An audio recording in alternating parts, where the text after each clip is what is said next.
国税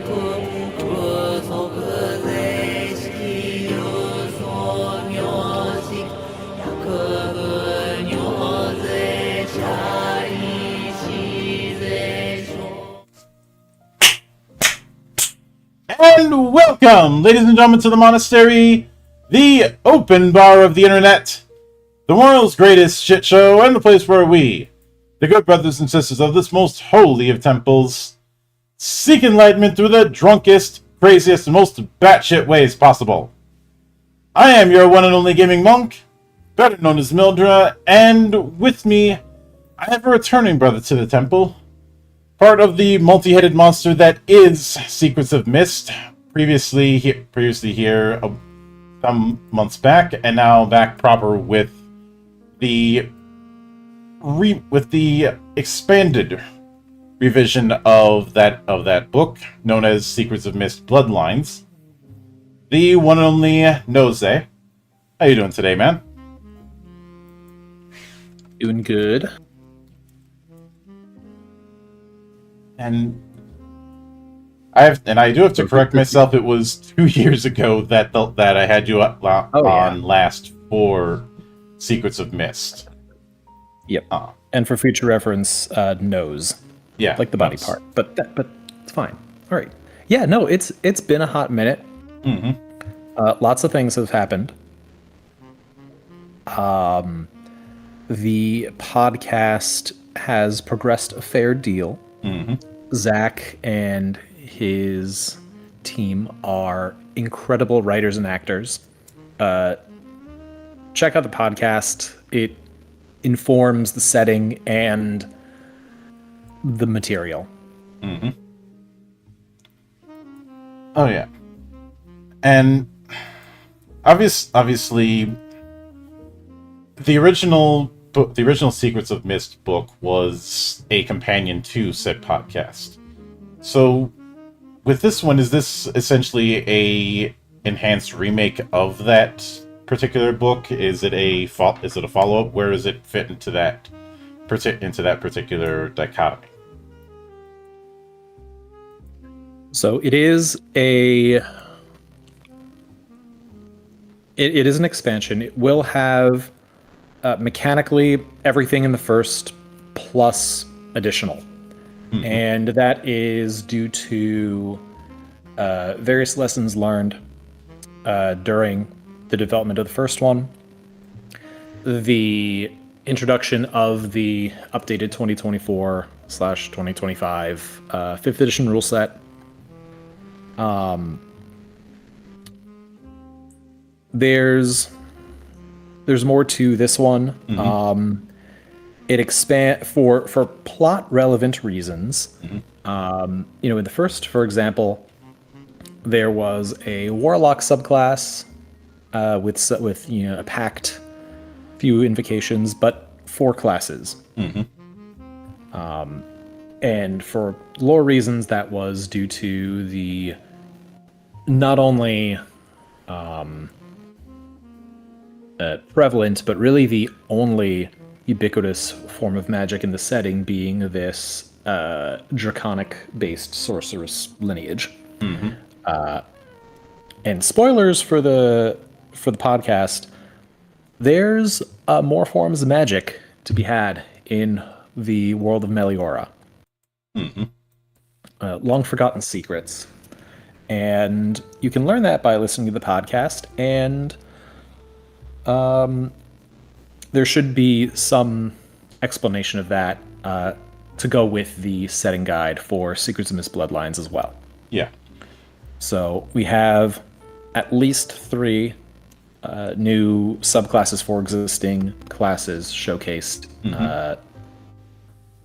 In the artwork, at the very least, on the Kickstarter page, which is still open for late pledging. Oh yeah, yeah, and I do want to congratulate you guys on how far you ended up getting. Although it's like you're asking for 1,500 for this particular book, and you got 7,500. 7,500. What am I saying? Well, yeah. The benefit is that we have all this wonderful artwork from the first supplement, and so the initial goal was just to kind of do the rules updates, to make it fit with the updated rule set, and the additional mechanical stuff. With the extra funds, we've got a bunch of maps, some more character art. So overall, and better layout is what we're going for, including bookmarked. We're going to try for bookmarked PDF, because I know that is super helpful, especially when playing virtual. But now with the drive-through print fulfillment, actually having this one at the table is going to be great.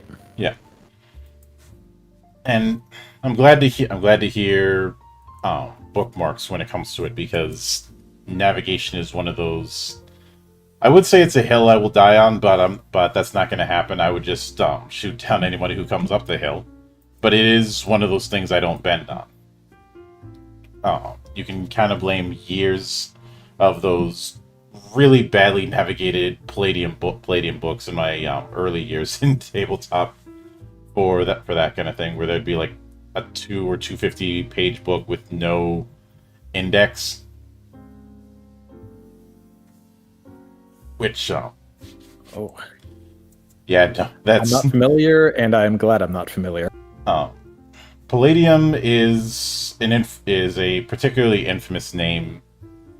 In the case of there's some very good settings under it, especially Rifts. There was also the Robotech RPG, but that's another story.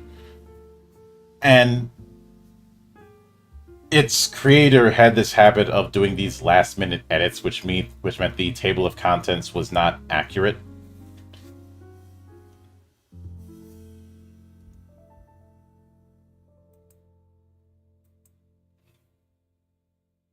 So you can imagine how much of a nightmare that'd be to look up a very specific rule. It kind of gives. I'm not one of those people that has the little sticky note, like the thin and long sticky note flags for like every single page of the book, but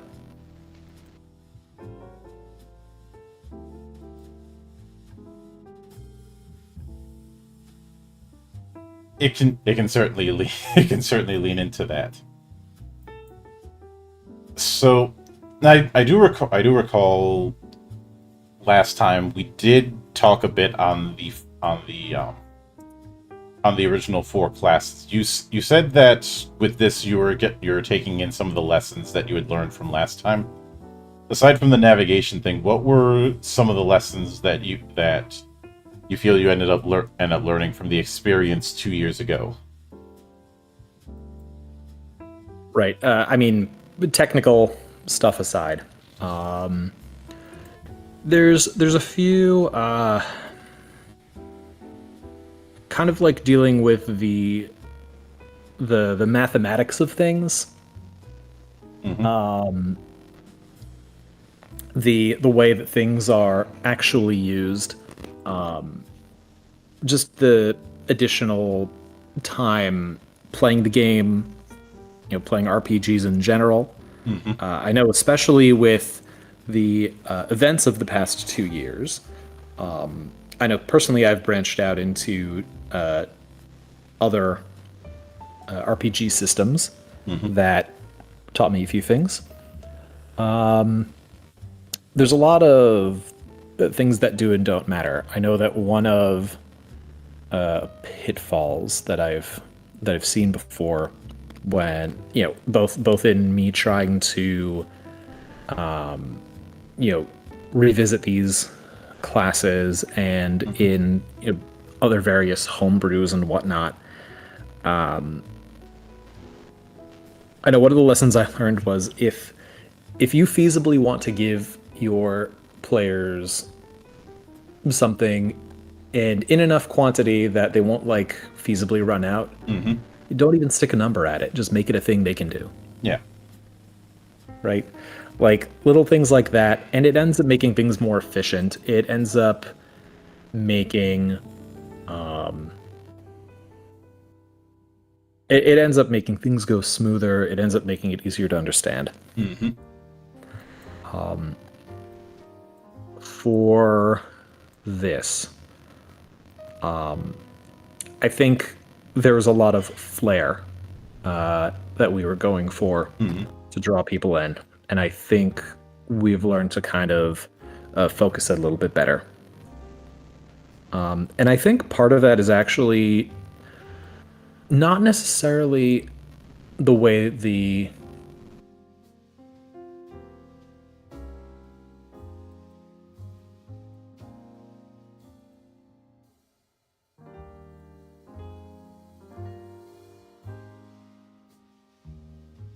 The way you cut out.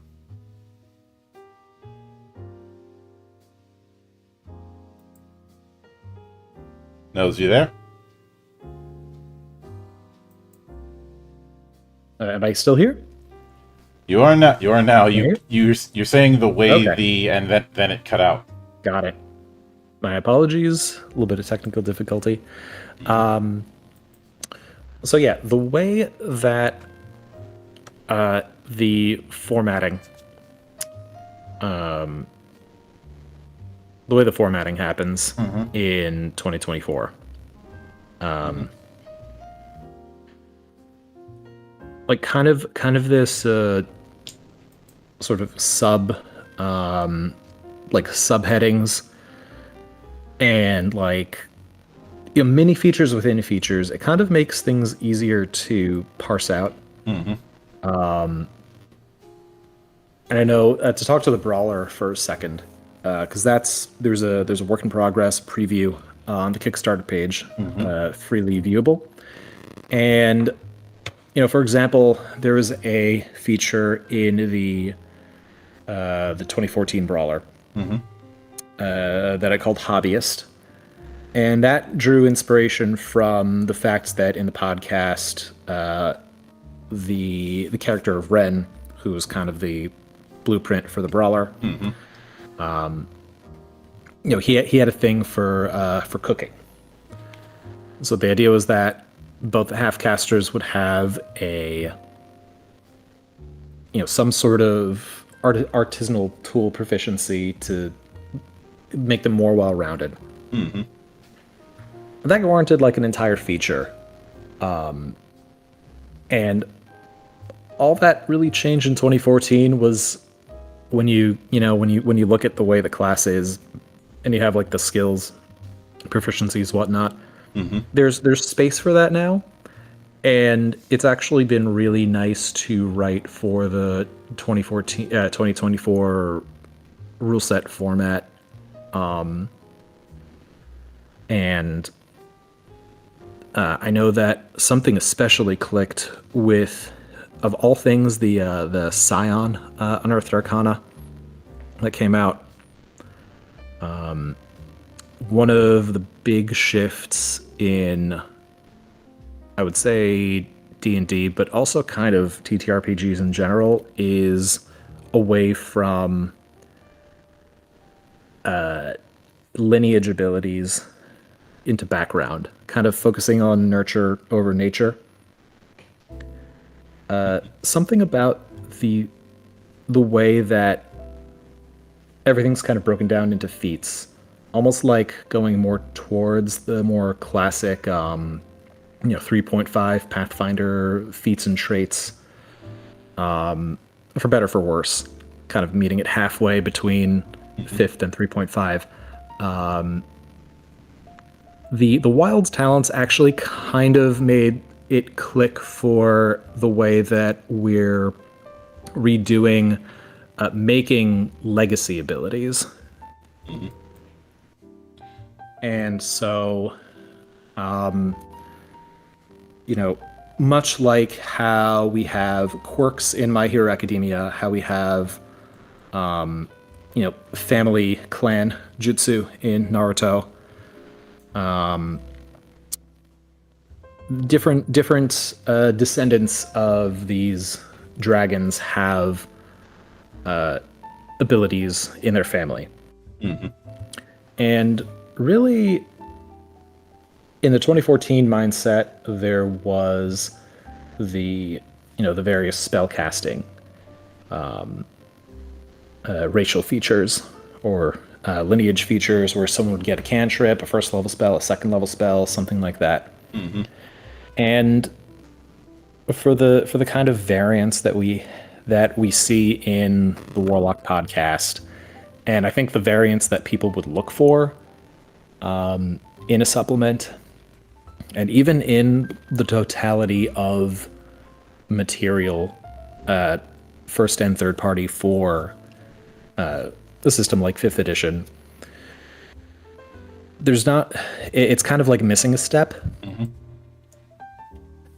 So I think something that I'm most proud of, that I'm looking forward to completing and showing off when it's done and having everyone use this, is this sort of set of guidelines towards designing a family legacy. Yeah. Which, given the fact that legacy quirk what have you, whether it be the Kekkei, Genkai, and Naruto, with a lot of those sort of power setups, there's a wide variety of forms that can take, and it can lean very closely into a blank check. So one thing I'm curious about is within what you've got for legacies, if you do have, for lack of a better term, checks and balances regarding what would count as that and what might be better served as homebrew in other forms, whether it be spells, feats, features, whatnot.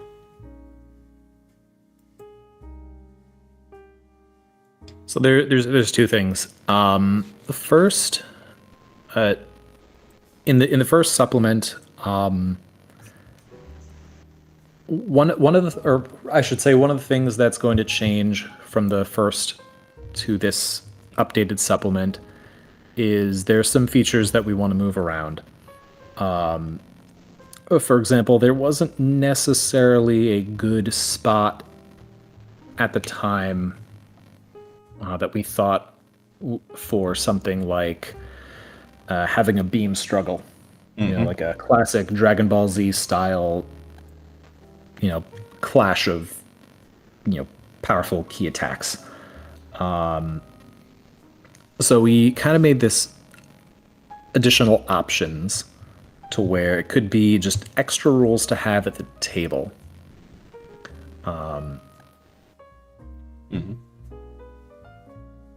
That's kind of where we're looking to, see some things change around. On the other side of that, we wanted to have something to have the trope of, worst enemy becomes like your best friend or rival, or something to that effect. And that might be a better spot for DM Fiat, something we can provide guidelines to, but something that shouldn't be mandated per any rule or guideline.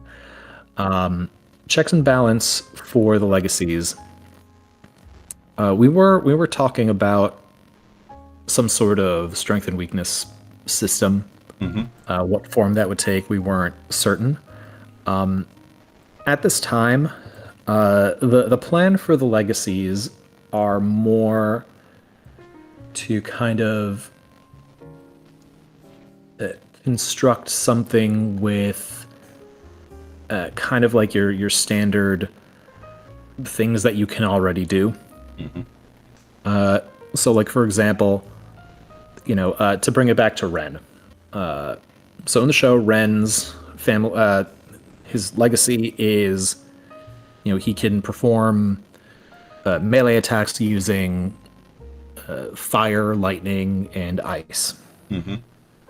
So rather than be like, okay, well, give him shocking grasp, there's no melee, ice, or fire attack, so like, we're just completely homebrewing that. Well, maybe here's some guidance on how to make just a melee spell attack option for this. In the 2014 DMG, there was a very, very short section on how to create your own spell. But it really only gave you, like, your kind of assumed damage numbers per single versus multiple targets or area of effect. Mm-hmm. You have all these conditions. You have all these damage types. You have things that do damage and provide some sort of affliction. So we kind of want to cover a lot of bases, kind of make that as kind of like a...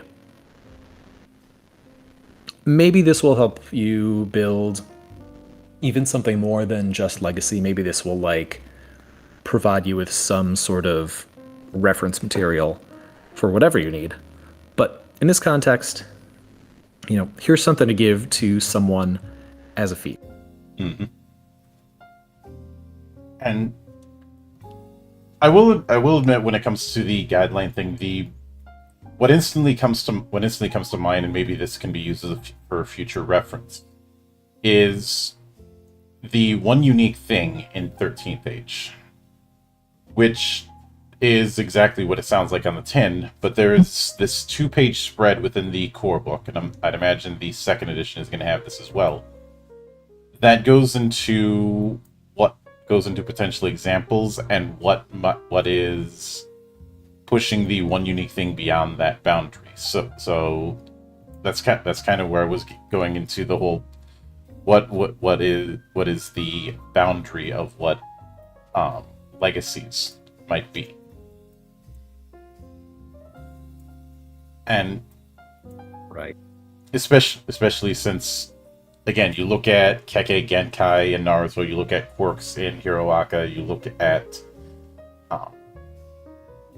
different styles of magic in Fairy Tail, and it's a case where it can be just about anything.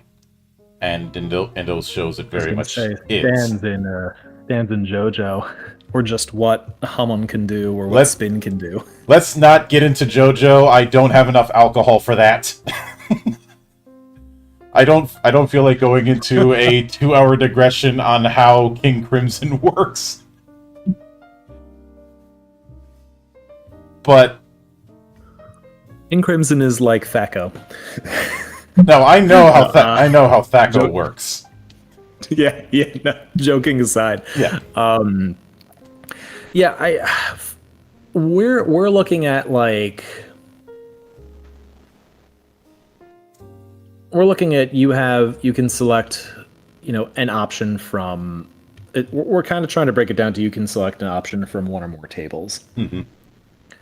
And at this time, we're not, like, starting from, okay, what is your concept? You know, a top-down... Well, I guess... Yeah, no, we're looking at more of a bottom-up design than a top-down design. So we're going to define... Because at the end of the day, mm-hmm. right, it doesn't matter... If you have 10 different things, and all they do... And they all inflict 1d6 bludgeoning damage plus your strength to the guy... It's all the same thing. So, like, for example, to bring it over to Briar, mm-hmm. Another character in the main cast, you know, she has... Her family legacy is Vinebind. Right. So, what is that? In 2014, that would be, okay, well, she gets the Entangle spell, and... There's nothing in the SRD that would allow us to give her a cantrip that would match that legacy. So, like, what do you do? Mm-hmm. Well, there's the restrained condition. Right? At the end of the day, she is restraining someone. How is she restraining someone? We know what the end goal is. You know, build the flavor from there. Mm-hmm.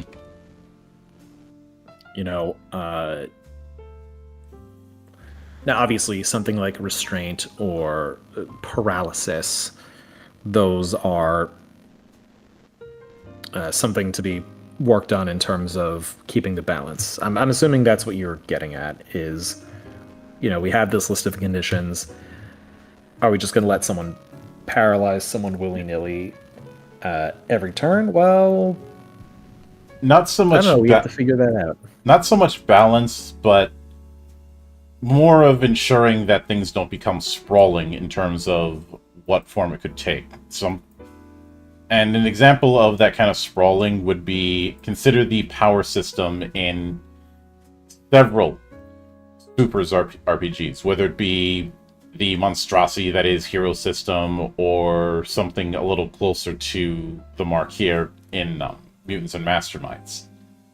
I know there's also S5e. I haven't read through S5e in quite a while, so I'm not going to comment too much on that. But if you look at those systems, they have dozens upon dozens of pages just dedicated to their power system. Right.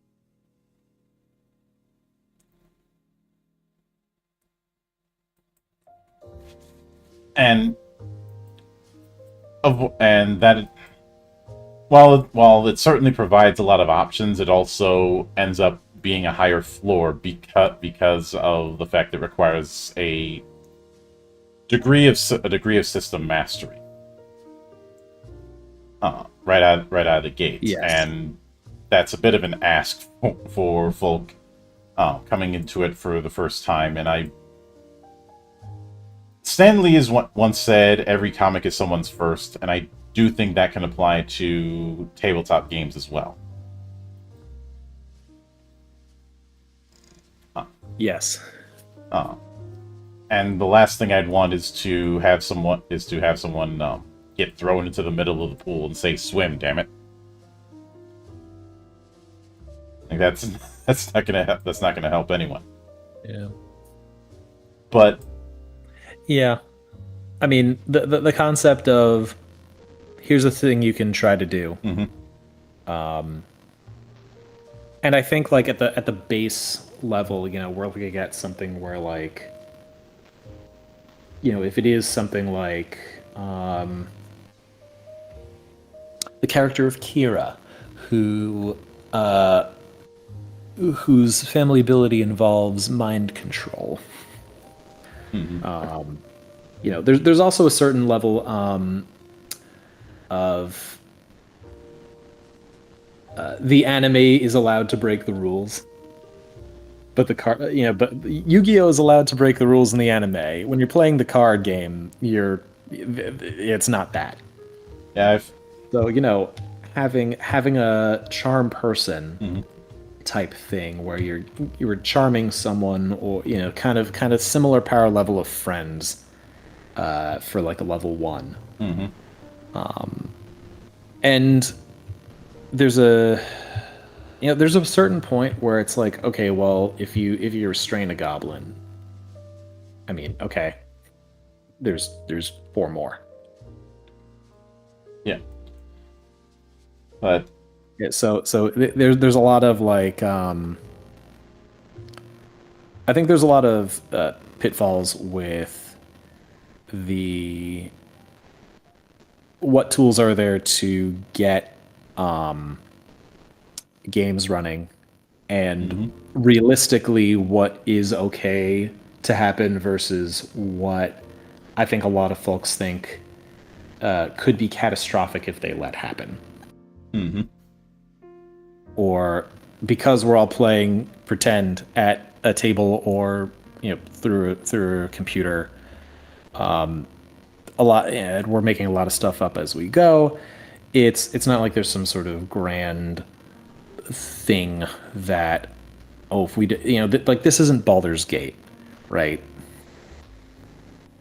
Mm-hmm. There's it's malleable because this is for our entertainment. There's no system. There's no absolute system.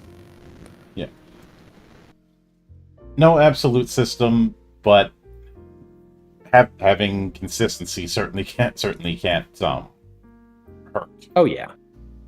again, that's why I I mean, brought up the whole thing of throwing someone in the pool.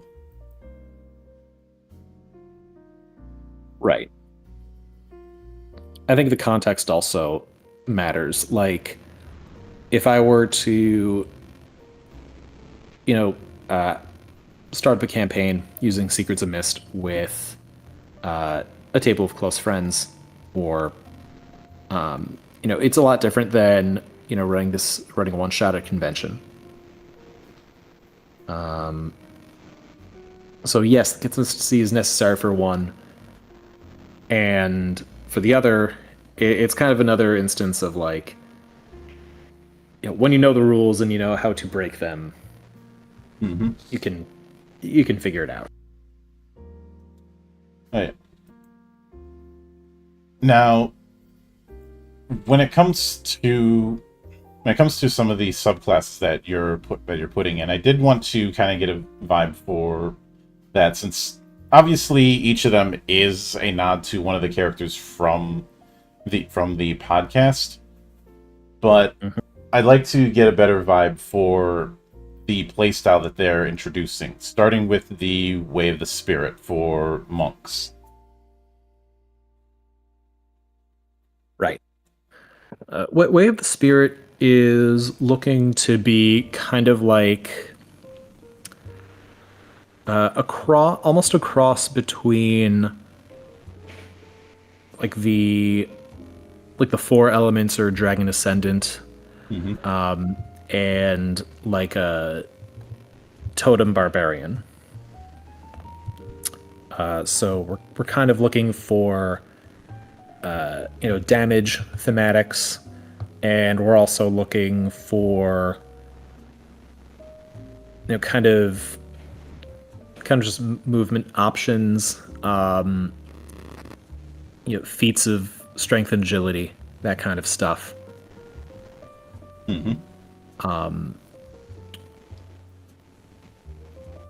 Some of this is going to be informed by how the writing wants to have the story unfold, and it's almost more like a kind of leaning into the ambient primal. So again, to call back on Naruto a bit, kind of like his frog sage biz, where he needs to be in tune with nature and still, and has all the froggy goodness. It's a classic case of cultivation. Kind of thing. Yes. Like it is. It, for all intents and purposes, is the motif of the cultivator that can be seen in, well, cultivation fiction, which is kind of an offshoot of wuxia. Yeah. So short of actually having a horse style, a tiger style, and we're still looking for kind of the Eastern-Western blend, since it is, shonen anime inspired, shonen manga inspired, and also, Western fantasy TTRPG inspired. Yeah. So, with the Oath of Friendship, for Paladin, what is that going to be bringing to the table? So the plan at this point for Oath of Friendship is very much almost more so than it already is, kind of a group buff centric. At least that's some of the initial concepts that we've been working on.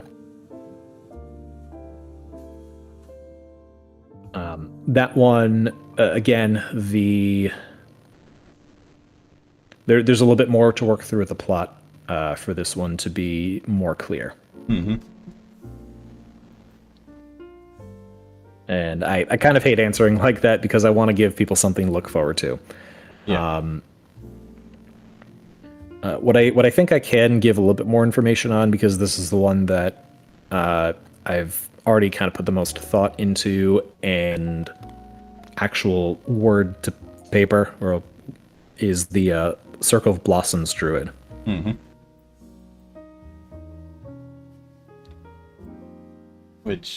And this one is kind of a funny story, because I think in very, very early, in earlier episodes, where we were getting to those developments for the characters of Ren and Briar, I think the thought process was more like, okay, well, the twist is that Briar can be like a wildfire druid, and Ren can be a monk, because he kind of was always, warlock well, Secrets of Myst classes aside, already kind of a monk. And we kind of wanted to make something that was fire related, but wasn't just, or rather, so that we could add to the supplement, we wanted to create something that was uniquely different from just fire druid. Druids have a lot of fire stuff, and my personal gripe with the WotC content for 5th edition is there's actually not a lot of stuff for druids that's just full-on plants. There's a lot of general nature. There's a lot of animals. Not a whole lot that's like leaning heavily into plants. And Now, I can understand that as somebody who likes to implement a lot of ice stuff. There's not a whole lot there. What do you've got frost ray, freezing hands, and not much else. Yeah. So this one I think is my favorite so far.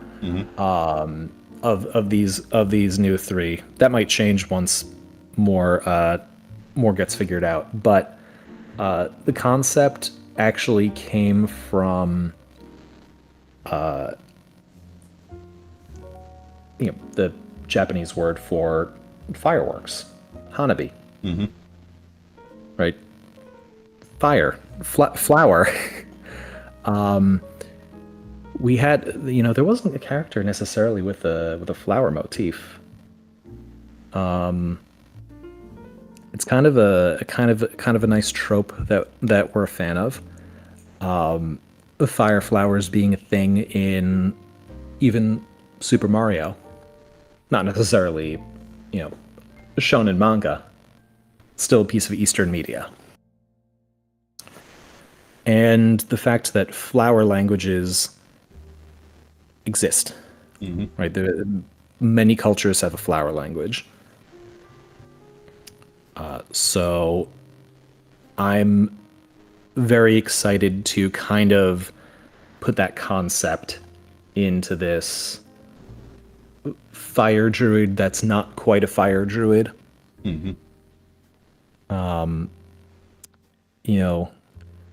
And there's just something cool about being able to incorporate soccer blossoms into a class feature. Yeah. So, which I can certainly get. I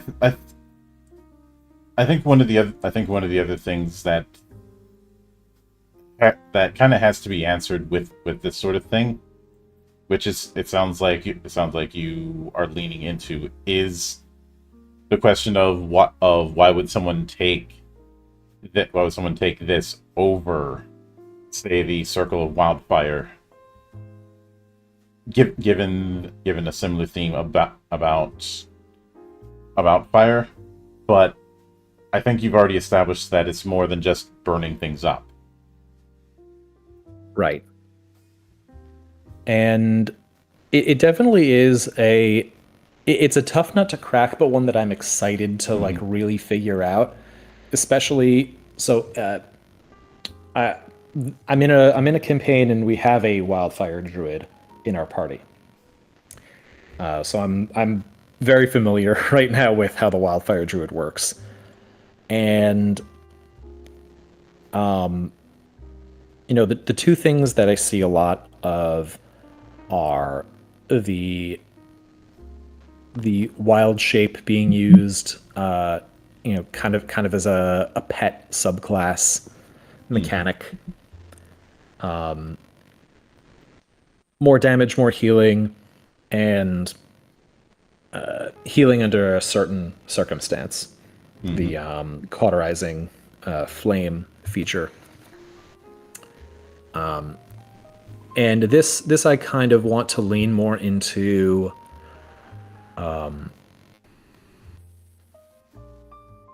having different options as you level up that will do different things related to fire, related to a certain type of flower per each option. So something that can be more than just more damage, more healing, especially since in general, save for like wild shape usage for actual like combat wild shape like we see with the Moon Druid, the druids are already kind of like more damage, more healing. Yeah, there's a lot of that number go up particular issue all over the place, especially since And that's not necessarily a bad thing. Because like no. that's what you want out of a subclass. You want damage number go up, healing number go up. But I think how you end up doing it is important. Again, to reference my own thoughts on the subject from earlier. At the end of the day, you're just rolling an extra d6 for something. So defining why and how you roll that extra d6, and then getting the flavor down to meet it is kind of the main thing. Oh yeah. Now, within the Kickstarter page, it does talk about some new feats and some new spells.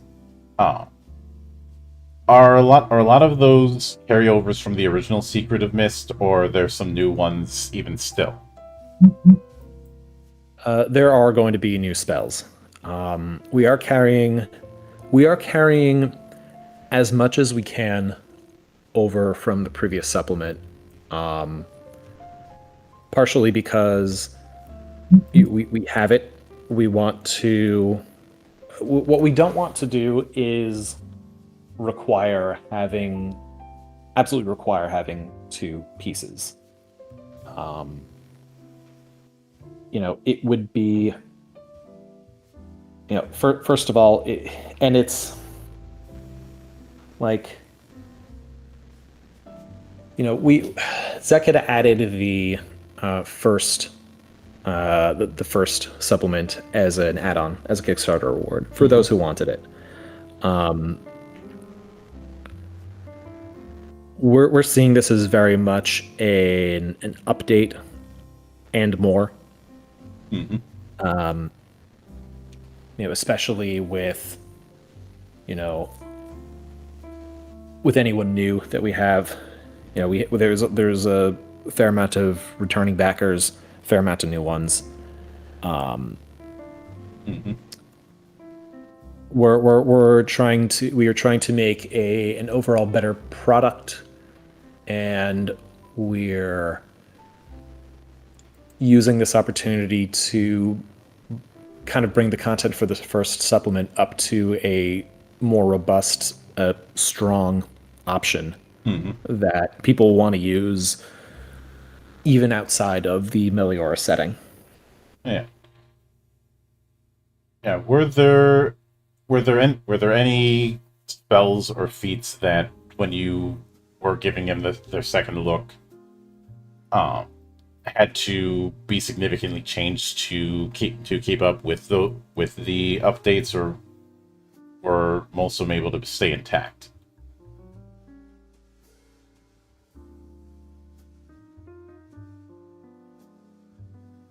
That's a good question.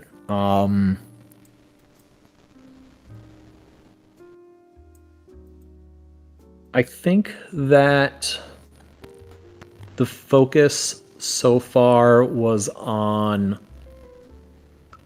seeing if we could bolster the list itself with fresh ideas.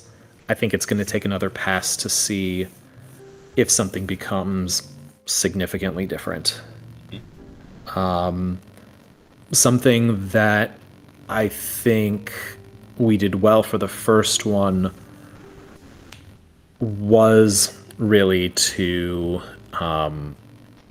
was that a lot of our content was fresh enough so that a lot of it was able to survive a 2024 rewrite.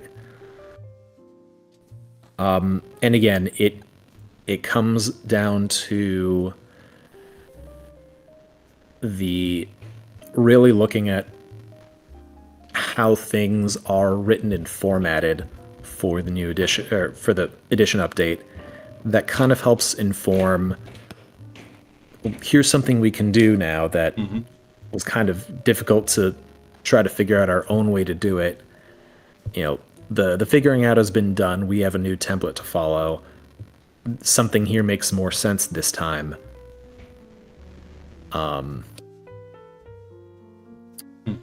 So I am looking forward to updating and balancing the spells. I don't see anything. Actually, there is one thing I think I can see changing right now, and that's less of what it is and more so how it works,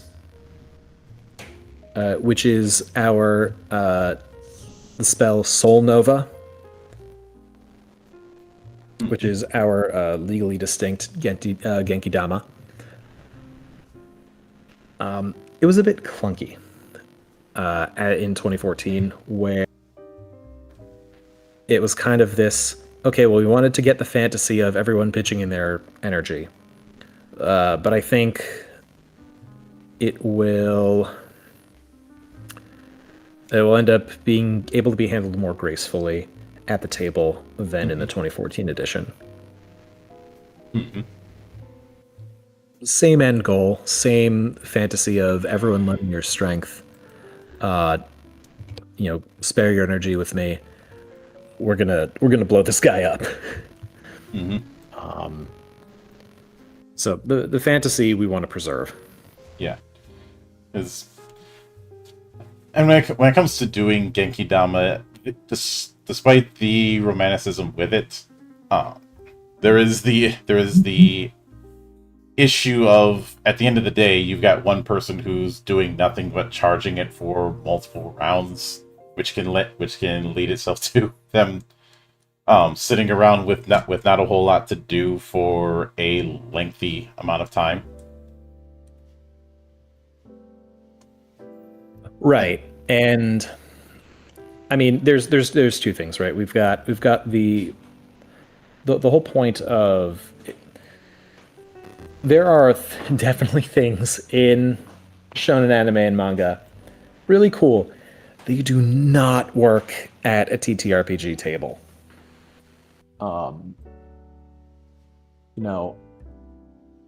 Having someone stand around for 5 rounds charging an attack. A lot of combat doesn't even last more than 3 rounds, depending.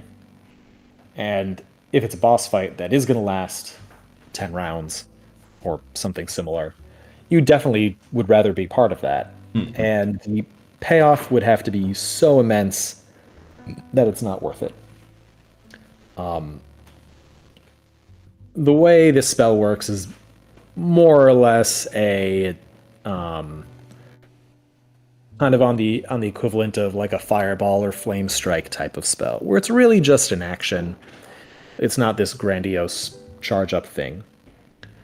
There is a class feature for the blaster that does that, and even that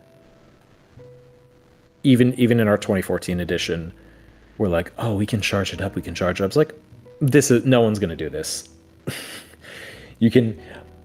We'll make it the equivalent. Mechanically, it'll be the equivalent of like holding your action kind of thing. Mm-hmm. You know, something that's cool that you can do, has a payoff that works, but a constraint on it so that it still works in the context of a tabletop game. Mm-hmm. Oh. Yeah, I remember experimenting with the whole charging action for a previous project and added that if you're declaring a charged variant of something, you are declaring that this does not go off until the dead end of that combat round, which I feel it achieves a similar effect, but isn't having someone wait too long. Because at that point, the waiting is more dependent on how complex the encounter is, which is something that's going to be outside of a designer's hands. Like, as designers, we have no control over how many monsters are in an encounter. Right. I mean, yeah, at that point, it's up to the game facilitator to make something that works. Yeah. For their table. Mm-hmm.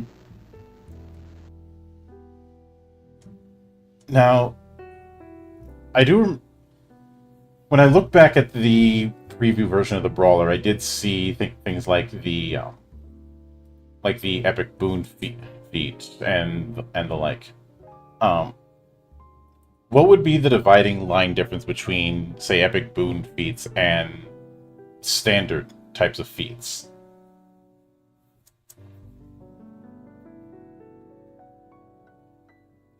Well, the epic boon feat at level 19 is kind of a standard thing as far as the 2024 rule set goes. So this isn't.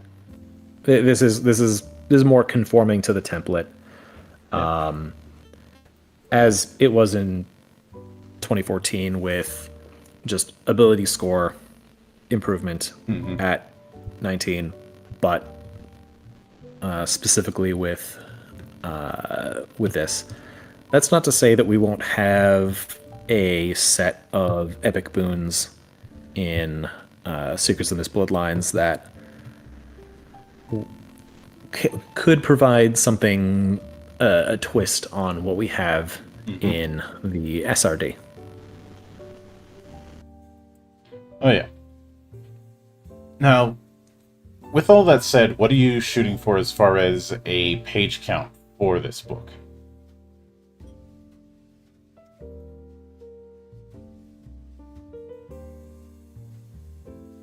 That's not at the forefront of my mind. I definitely am more interested in making the mechanical content good, playable, something that people want to play, something that will see play at many a table.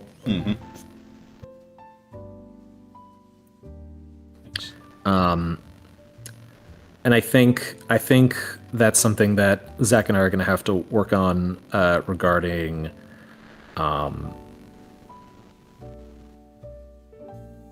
update to like a mini adventure and other setting guide content.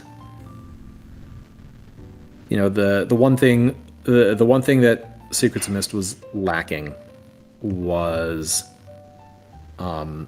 something a tiny bit more tangible to an actual Meliora setting guide, save for a very brief description of kind of the main settlements. So we're looking to expand on that a little bit more. Give a bit more robust mini adventure.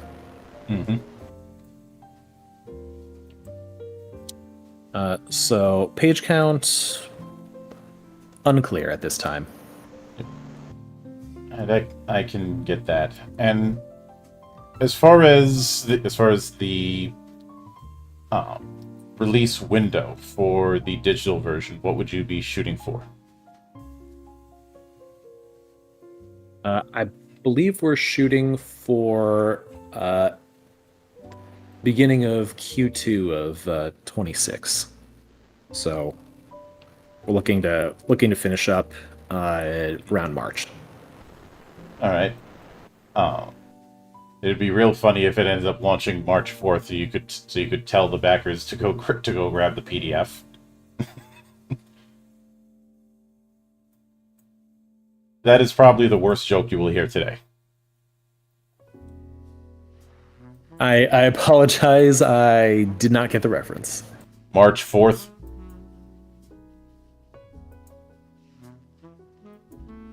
Marching 4th. Oh, okay. I'm very tired. It's fine. I told you it was going to be the worst joke you heard today. Actually, I think it's the only joke I've heard today, so it is also the best. You are technically correct, but sometimes that is not the best kind of correct.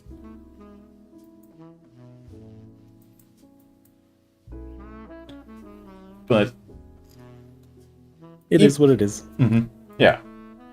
But all that said, I do want to sincerely thank you for taking the time out of your schedule to come all the way to my monastery and enjoy the madness that happens here.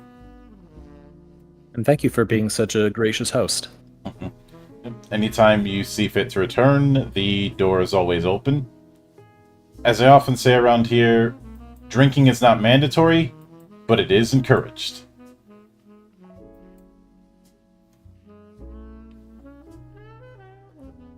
And of course, yep. And of course, a sincere thanks goes out to everyone who took the time out of their schedule to come onto the show and enjoy the madness.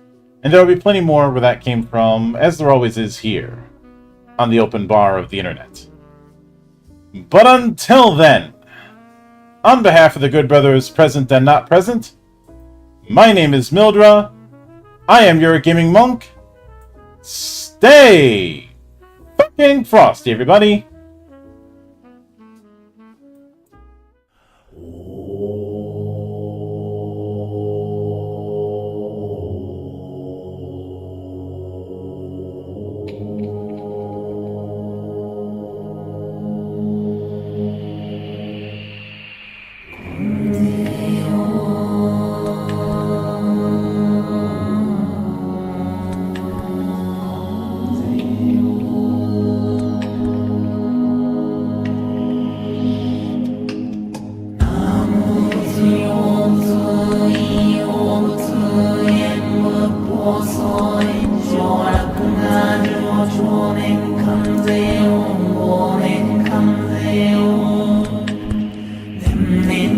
N0ze